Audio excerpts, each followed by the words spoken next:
Hello, I'm Beverly Copeland. This is the Beverly Copeland Report.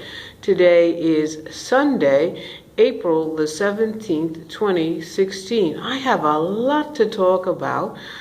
I'm just going to be able to talk about a few things. This is again the Beverly Copeland Report. I'm going to be talking today about the American political, social, economic, the American, really, with an emphasis on the political. Someone said to me last week, "You know, Beverly, you tell it like it is." I said, yes, I am known for being honest, to be painfully honest, as a matter of fact. Now, I said to that person, it would be radical, revolutionary beyond belief if in people's lives they try to be honest, and if they always put their best foot forward. Whatever we are in life, if we try to be the best that we could be at all times, and honest and truthful, it would be radical and revolutionary beyond belief. If we try to be the best student, the best mother, the best father, the best child, the best teacher, the best doctor, the best lawyer, the best maid, the best housekeeper, whatever we are in this world, if we try to be the best that we could be, and if we operated with core values that stressed integrity, honesty, and doing the right thing, it would be radical, revolutionary beyond anything imaginable. Whether more so than a communist revolution or Jesus Christ Christian revolution, whatever, it would really transform this planet into a utopia, to heaven on earth, like nothing else. That would transform this world. If all of us, no matter what our station in life is, no matter who we are or what we are, if we try to be the best that we could be at all times. I say that as I segue into the electoral process in this country. The election of officials, whether it's local, state, or national. If our political leadership too, or not just the political, but the people who are responsible for the governance of this country, would in their lives try to be the best that they could be, then it would transform America into a utopian society. Now, someone once said, democracy is the worst form of government except when you compare it to all of the others. And that is absolutely true. That is true. Democracy is the worst form of government except when you compare it to all the other options. Then it becomes the best, no doubt.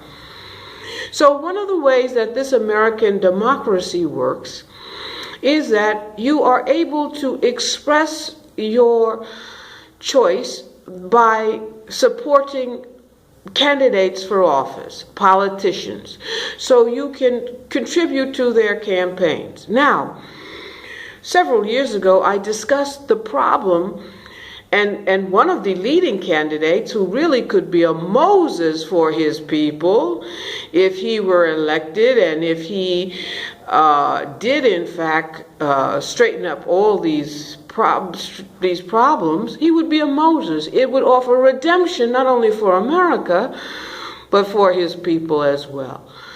Because then all of the damage that America has done with the subprime mortgage mess, with the sovereign debt crisis, with the credit card fiasco, with the neocon paradigms, with the so-called war on terror, with the migrant crisis in Europe, with Boko Haram, and on and on and on.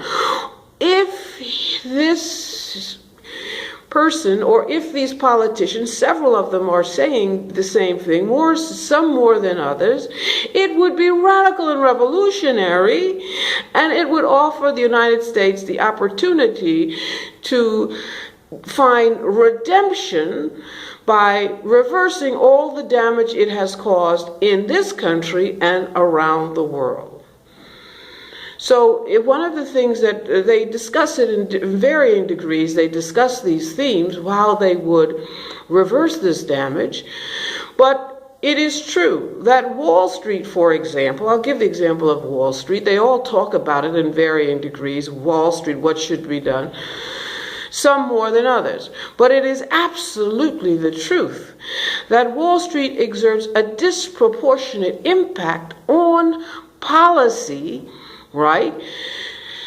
Because it is the Wall Street managers now, not the people who own it. They don't feel a need to get involved as much as the people who manage Wall Street, the people who hijack the management of Wall Street from the good old boys and good old girls. It is absolutely true that those people do have undue influence on the political process because they contribute to campaigns and pay politicians to give speeches, and in so doing, they buy, if you will, they buy the political process to support their policies, even policies that are detrimental to the country, that create massive unemployment, that create credit card, real estate, sovereign debt crises.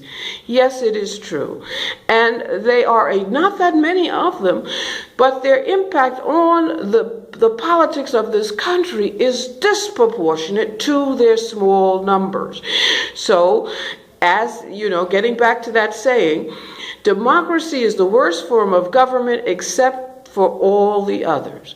So what happens is that the American people and the ethical Wall Street managers and the people on Wall Street and just the broader American population, in essence, concedes their power to this disproportionately small group of Wall Street managers who exert undue influence on the American body politic by, they say, contributing to political campaigns and giving politicians money to make speeches. So to an extent where they basically, what is called, they buy politicians. This is true. This is definitely true. Because democracy is the worst form of government, except for when you consider it all the others. Now, we really can't complain, right? Because what they are doing by bundling, and they get around campaign finance laws by bundling contributions and using all kind of clever tricks in order to evade, to skirt the fine line of legality in supporting politicians, etc., and policies. But we are as much to blame as those Wall Street managers who exert undue influence on the American political system by pouring massive amounts of money into politicians' campaigns and giving speeches, because we sit back and we concede our power and allow them to do it, right? We concede our power to counter that undue influence by not doing the same. Democracy is the worst form of government, except for when compared to all the others. So it really, on one level, is not fair for Americans to complain about the undue influence of those Wall Street managers when they are exercising their constitutional right to support the political process. And what is bizarre beyond belief from my perspective is how those ethical Wall Street managers and those other powerful, wealthy people concede their wealth and power. They don't participate at the same extent. The good old boys and good old girls, there are far more of them, and they have far much more wealth and power than the small group of Wall Street managers. If those good old boys and good old girls participated, then they would crush, really, the power that this small cabal of Wall Street managers are able to use to leverage, to exercise control of the American political system. Yes. So on one level, it's not fair to criticize that group that does, that Wall Street group that exercises undue influence through supporting politicians, their campaigns, and by or supporting political parties. They support both Democrats and Republicans, because the rest of us sit back and we don't play the game the way they do. And certainly those ethical good old boys and good old girls, there are far more of them. They have far more wealth than that small group. So in a sense, it's the criticism is unfair. It's unfair. They are exercising their constitutional rights to support the political process and influence the political process by support. It skirts legality, but technically it is legal. That's why they haven't been prosecuted for it. Yes, we need campaign finance reform. Yes, we need to have legislation to more effectively regulate this process, but in theory we should not.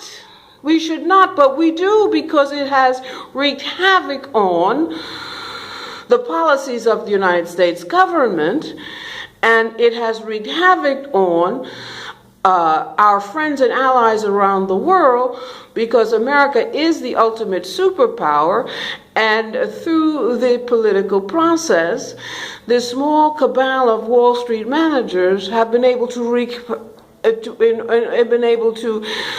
have our government enact policies that have wreaked havoc not only on this country, massive unemployment, poverty, mortgage crisis, real estate crisis, whatever. Yes, but it has also wreaked havoc on our friends and allies around the world. It has cannibalized the American economy. It has cannibalized global economic global finance. Now let me say this too. This is just a little aside. Capitalism demands market expansion and growth. I'm going to repeat that. Capitalism demands market expansion and growth. So what that means is, when the economy declines, when there is no growth, we say, for two successive quarters, we say we have a recession. If it's really bad, the decline, we have a depression. So it is counterfactual, it is counterintuitive that predatory capitalism is beneficial to capitalists. No, by definition, predatory capitalism cannibalizes the capitalist system. It undermines economic expansion and growth.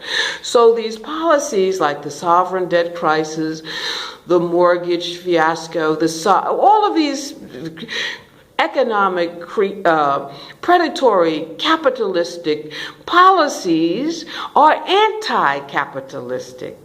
The capitalists want we would offer redemption not only for his people, but he would offer redemption for America, which is we are his. America is being his. Americans are his people, but the broader American population, if that candidate were in fact allowed, or any of, and not just him, but if any of the candidates who are running for president, and depending on your politics, your Moses may not be my Moses, it might be one of the other candidates who you think would reverse all the damage that has been wreaked on the American body. The capitalists want as many healthy, wealthy consumers as they can get. They do not. Predatory capitalism is anti-capitalistic.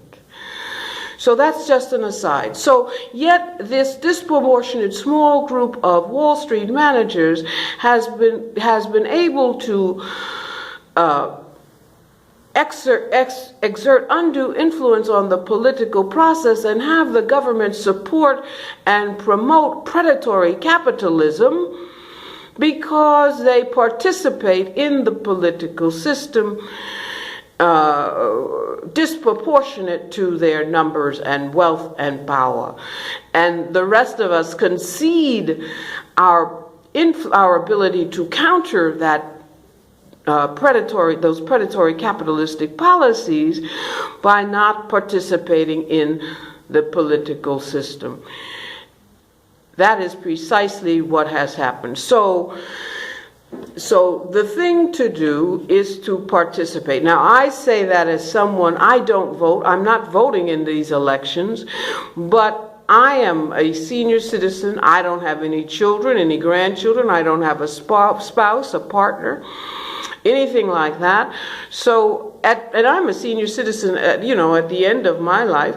So I used to, when I was young, participate, but I think it is really not fair for Americans who have a stake in the system, young people, people with children, grandchildren, etc., to sit on the sidelines and whine and not exert their ability to shape policy, And so I'm going to say again that politics is the worst form of government except when compared to all the other. But just again, how radical and revolutionary it would be redemption for America, including redemption for those Wall Street managers, if the next president of the United States is in fact able to reverse all of the damage that America has, the self-inflicted wounds that have destroyed this country. And if America, the next president, is able to enact policies to reverse the damage that America has caused around the world. Now, depending on your politics, people vote for those candidates who they think will serve the best interests of the country.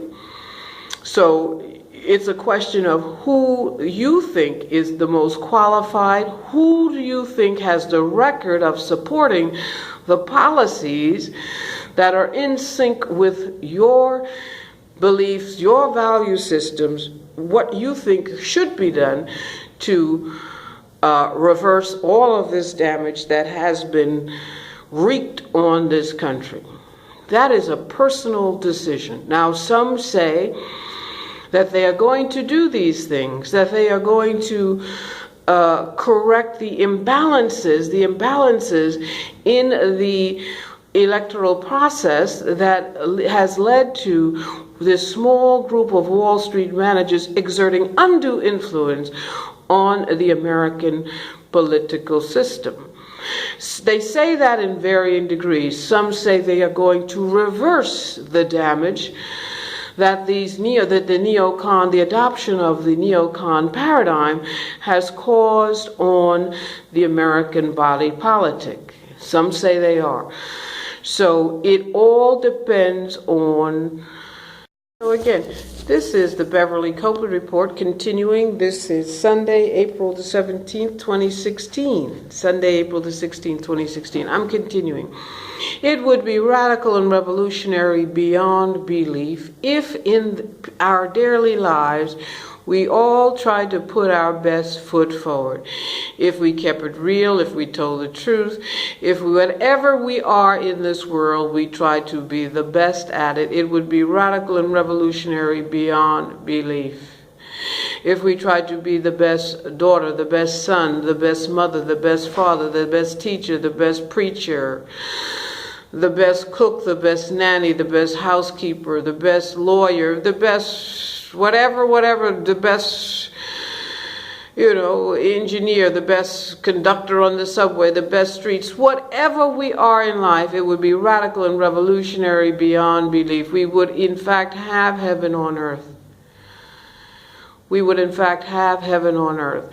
However, we live we have all of this chaos in the world because too often we do not. Too often too many people take the low road instead of the high road. I live my life by always trying to put my best foot forward. That is what my parents, particularly my mother, who used to say, no matter what it is, the job, great or small, do it right or not at all, which is what her parents told her. But beyond that, this whole democracy is, in fact, the worst form of government, except when you compare it to all the others. Now, I've been talking about the disproportionate impact that a small cabal of Wall Street managers has on this government, which means the world, since America is the world leader. And they can't be criticized completely for that, because it really reduces to the rest of us conceding our power to that small cabal of Wall Street managers by not participating in the political process to the same extent, especially this is an Anglo-Saxon country. America is a white Anglo-Saxon country. Those white Anglo-Saxons conceding their power to that cabal of Wall Street managers instead of participating in the political process, which means de facto that small cabal of Wall Street managers are able to leverage their power and wealth disproportionate to their actual power and wealth. And this is, I keep it real, it's a white Anglo-Saxon country, America. And if the white Anglo-Saxons would stop whining and start participating, doing the same thing, exercising their political choice by supporting candidates, etc., then they would squash the damage that has been done and continues to be done by that small cabal that participates and is able to leverage their power so that it is disproportionate to their actual size and wealth. We are as guilty as the rest of us are as guilty as they are, because democracy is the worst form of government except for when compared to all the others. Now, one candidate in particular, well, they all are varying degrees discussing the fact that something has to be done about the disproportionate impact that wealth has had on the American body politic. Yes, something has to be done about it, because it is wreaking havoc not only on this country, but the broader international community. And without naming names, the candidate who has the lifelong record of challenging the disproportionate impact that special interests have on the American government, and who says that if he is president, he will reform the system to do away with that disproportionate impact, that candidate would be a Moses. He would offer redemption for America, and he would be a Moses for his people, which includes the American people. He really would. He would offer redemption, and America could perhaps find a way to reverse the damage that America has allowed to happen because, again, of the disproportionate impact that special interests like the Wall Street managers have and continue to have on the American body politic. He would be a Moses for his people. He would offer his people redemption for pursuing policies that have been inimical to the interest. Okay, this is Beverly Copeland. This is the Beverly Copeland Report. This is April 17, 2016, Sunday. I'm wrapping up.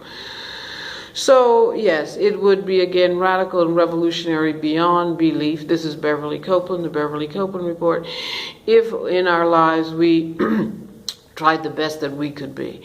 Now, my show is going to be a little choppy because of some video problems.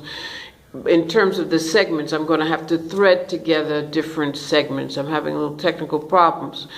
But let me just, this should be the final segment. Let me say again that the way democracy, I'm going to repeat that theme, democracy is the worst form of government except for when compared to all the others. Depending on your politics, for example, the people who, your candidate, obviously, who's running for president, I'm assuming everyone is rational listening to me, your president is your Moses. He's the one that's going to reverse the damage that America has wreaked on this country and around the world, particularly to our friends and allies around the world, not just in America. Whoever that candidate is, your Moses, the one that you think will offer America redemption through the political process. They all talk the talk. Well, put it this way, a politician's platform really is a contract that he's making.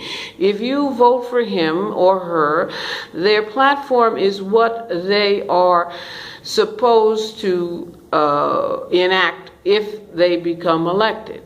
So depending on your politics, your candidate is the one who is going to pursue the policies that are in sync with what you want this government, this country to pursue.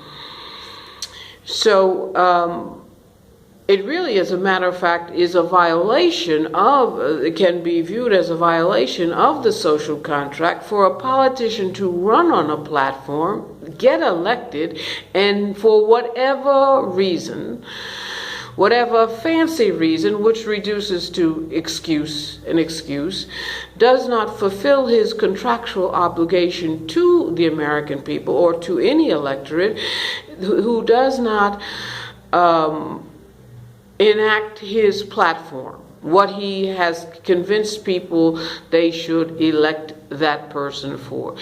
And really, technically, if we elect people who betray us, who run on a platform that they're going to do one thing, however, when they're elected, they pursue policies that are inimical to what they have said they were going to pursue, or for whatever fancy reason, they cannot enact the policies and programs that they run on,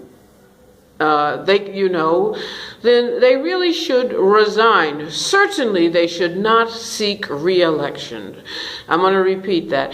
If a politician runs on a platform, what he is going to do or she is going to do if elected, and if the electorate elects them, votes them in office, and they fail to meet that contractual obligation, they fail to fulfill their platform, that is a breach of contract.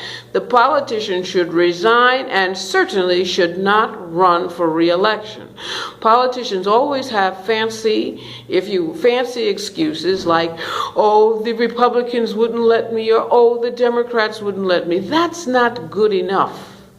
That is never good enough. That is never a valid excuse.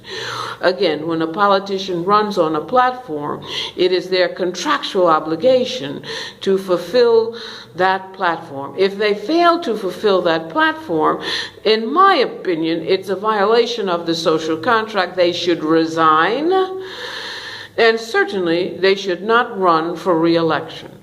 I'm Beverly Copeland. This has been the Beverly Copeland Report. Sorry, I'm having these technical problems. It's going to be a little choppy, this segment.